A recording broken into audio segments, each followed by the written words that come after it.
warahmatullahi wabarakatuh.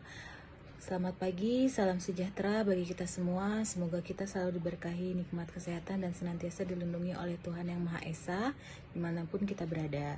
Yang sama-sama kita hormati Ibu Wahyu Eka Prasetya Ningtyas, MPD, selaku dosen pembimbing mata kuliah belajar dan pembelajaran, dan teman-teman sekalian yang berbahagia. Kami dari kelompok 9 yang terdiri dari 5 orang anggota yang masing-masing bekerja sama dalam memenuhi tugas dengan judul materi pendekatan belajar dan pembelajaran atau tipe-tipe pendekatan pembelajaran.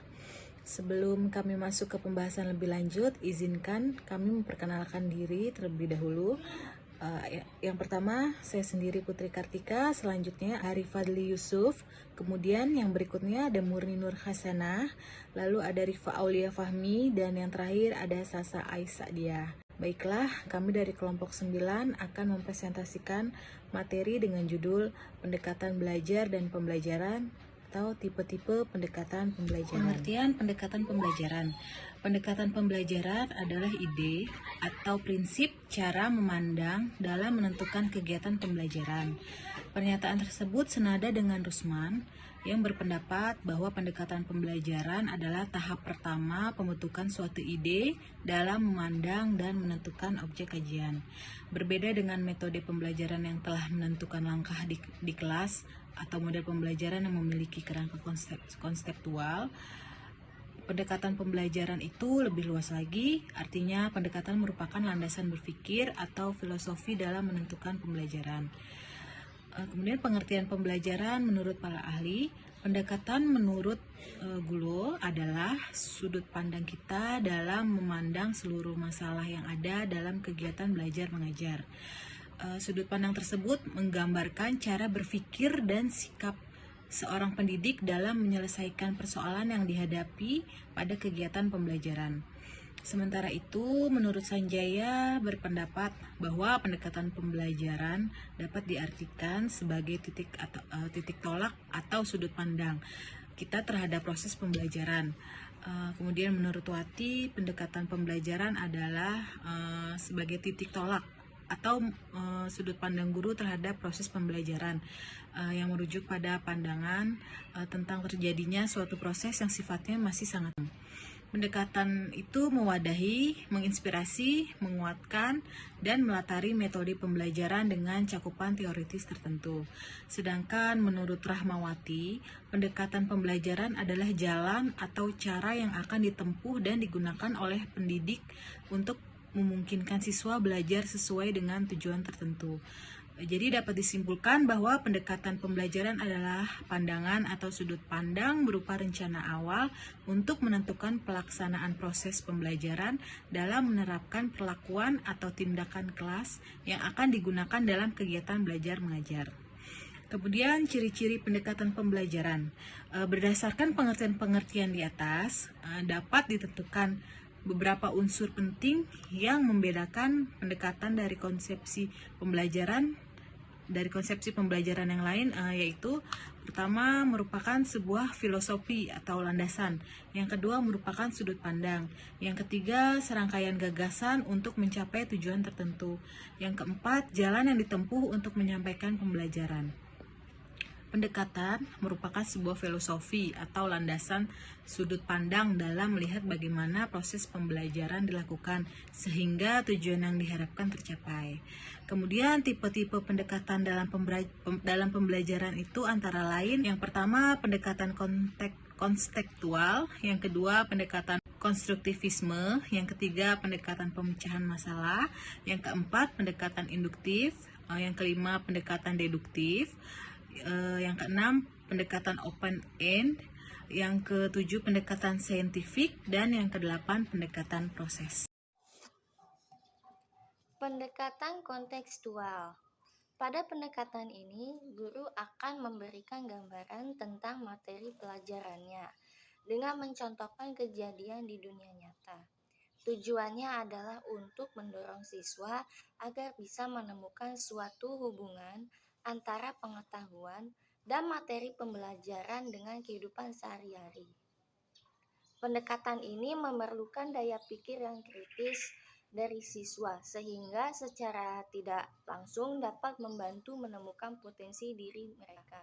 Contohnya, ketika guru akuntansi mengaitkan materi kegiatan saham, di mana anak-anak diajarkan untuk berinvestasi, bisa dimulai dengan membangun kebiasaan menabung. Pendekatan konstruktivisme. Pendekatan ini menekankan pengembangan diri siswa melalui proses berpikir kritis. Jadi, guru tidak mengajarkan kepada siswanya bagaimana cara untuk menyelesaikan soal atau menemukan jawaban yang benar atau salah. Guru hanya bertugas untuk mendorong siswa agar mau berpikir kritis sehingga dapat menentukan mana opsi jawaban yang benar menurut hasil pemikiran mereka. Contohnya, seorang guru matematika memasuki materi nilai rata-rata. Beliau membuat suatu instruksi agar para peserta didik bisa mulai menerapkan teori belajar konstruktivisme di kelas. Untuk menentukan suatu nilai rata-rata, peserta didik diminta mengikuti langkah-langkah seperti menyiapkan beberapa menara blok dengan beberapa variasi ketinggian. Bapak atau Ibu bisa meminta peserta didik untuk memotong beberapa menara blok yang lebih tinggi sesuai kata hati. Ambil ujung menara blok tertinggi lalu tempelkan di menara blok terendah. Lakukan hal tersebut sampai ketinggian menara bloknya sama. Ulangi kegiatan tersebut dengan beberapa perbedaan variabel. Pendekatan pemecahan masalah. Pada pendekatan ini, guru menekankan kepada siswa untuk mempergunakan seluruh pengetahuan dan kemampuan yang dimilikinya untuk memecahkan suatu permasalahan. Biasanya, dalam pendekatan ini, siswa harus bisa menggunakan logikanya untuk menentukan sebab akibat dari suatu masalah, menganalisisnya, membuat hipotesa, hingga mendapatkan kesimpulan. Tujuan pembelajaran ini memungkinkan siswa untuk mendapatkan pengalaman belajar dari proses penggunaan pengetahuan dan keterampilan yang sudah dimiliki untuk memecahkan masalah. Untuk menerapkan pembelajaran pendekatan problem solving, ada beberapa langkah yang perlu dilakukan. Di antaranya, 1. Merumuskan masalah untuk mengetahui dan merumuskan masalah secara jelas. 2.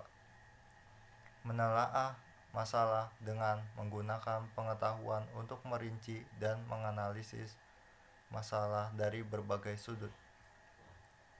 3.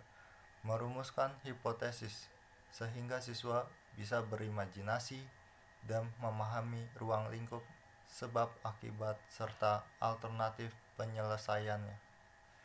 4. Mengumpulkan dan mengelompokkan data sebagai bahan pembuktian hipotesis. 5.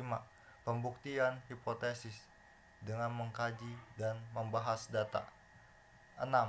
Menentukan penyelesaian masalah melalui kegiatan penarikan kesimpulan dan memperhitungkan akibat yang terjadi. Contoh pendekatan kontekstual.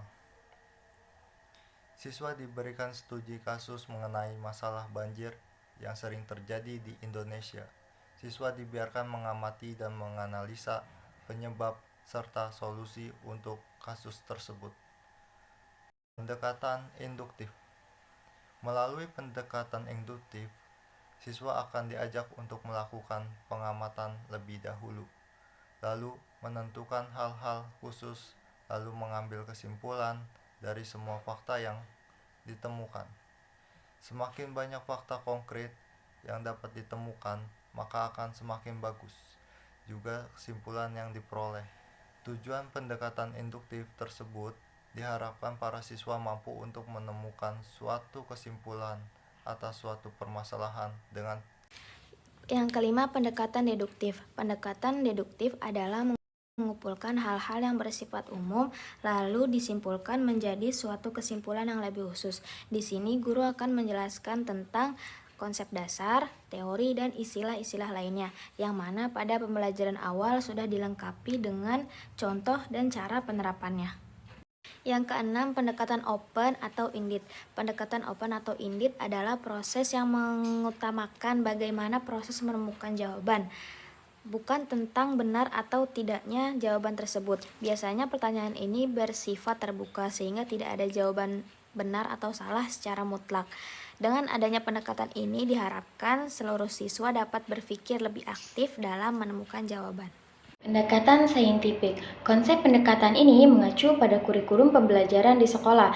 Pendekatan saintifik yang disebutkan dalam kurikulum 13 yang lalu menggunakan 5 tahap, yaitu mengamati, bertanya, mengumpulkan data, melakukan asosiasi, dan mengkomunikasikannya. Tujuannya yaitu agar mencapai tujuan pembelajaran yang efektif, efisien, dan dengan harapan dapat ditempuh dengan waktu yang singkat. Adapun contoh dari penerapan pendekatan saintifik pada kurikulum 13, siswa diajak untuk saling berkenalan melalui sebuah permainan lempar bola dengan menjelaskan aturan bermainnya, yaitu siswa diminta untuk melingkar, bisa dilakukan dengan duduk ataupun berdiri. Permainan dimulai dari guru dengan menyebutkan nama lengkap dan nama panggilan. Seperti selamat pagi, perkenalkan saya Ibu Salsa Aisadia, bisa dipanggil Ibu Salsa. Kemudian guru melempar bola pada siswa dan hindari pelemparan dengan kencang. Kemudian siswa yang menangkap bola tersebut diminta untuk memperkenalkan dirinya dengan menyebutkan nama lengkap dan nama panggilannya. Begitupun seterusnya sampai seluruh siswa memperkenalkan dirinya.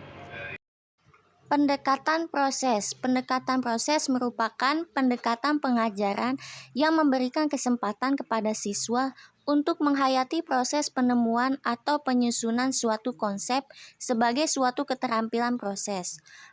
Pendekatan proses adalah pendekatan yang berorientasi pada proses bukan hasil. Pada pendekatan ini, peserta didik diharapkan benar-benar menguasai proses. Baiklah teman-teman, selesai sudah presentasi kita pada pagi hari ini dan tibalah kita di acara terakhir yaitu penutup. Marilah kita tutup dengan sama-sama membaca hamdalah, alhamdulillahirabbil alamin. Sekian, terima kasih. Wassalamualaikum warahmatullahi wabarakatuh.